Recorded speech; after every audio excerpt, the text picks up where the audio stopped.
കഥകളി മേളയ്ക്ക് വർണ്ണാഭമായ തുടക്കം.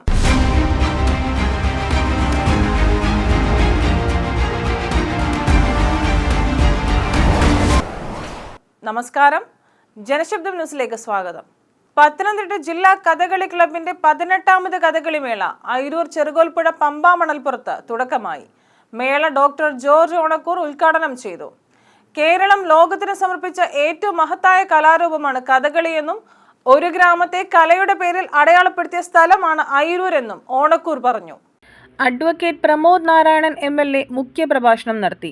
24ാമത് നാട്യഭാരതി അവാർഡ് കഥകളി നടൻ സദനം ഭാസയ്ക്ക് ഡോക്ടർ ജോർജ് ഓണക്കൂർ സമർപ്പിച്ചു. ഒരു ഗ്രാമത്തെ ഒരു കലയുടെ പേരിൽ അടയാളപ്പെടുത്തിയ ആദ്യത്തെ പ്രദേശമാണ് ഏത്? ഉറക്കെ പറ. അപ്പൊ അതൊരു അഭിമാനമല്ലേ? ഞാൻ എൻ്റെ നാടിനെ കുറിച്ച് വളരെ അഭിമാനിക്കുന്ന ആളാണ്, അറിയാം. കഥകളിയെക്കുറിച്ച് ഗവേഷണപരമായ പഠനം നടത്തുന്നതിന് റാന്നി സെന്റ് തോമസ് കോളേജിന്റെ ധാരണാപത്രം principal doctor Sneha LC Jacob club president Prasad കൈലാത്തിന് കൈമാറി.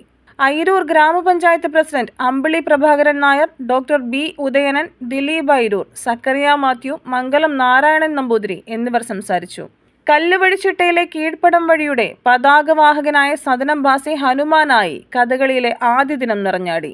ഹനുമാനും കുശലവന്മാരും തമ്മിലുള്ള യുദ്ധവട്ടവും അഷ്ടകലാശവും കളരിച്ചിട്ടയുടെയും ആംഗികാഭിനയത്തിന്റെയും സമ്മോഹനത പ്രകടമാക്കുന്നതായിരുന്നു.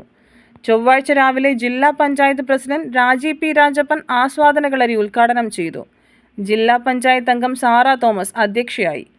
കളരിയരങ്ങിൽ ഇന്ന് വൈകിട്ട് 6:30 നളചരിതം 4ാം ദിവസം അരങ്ങേറും. News bureau, Kozhencherry.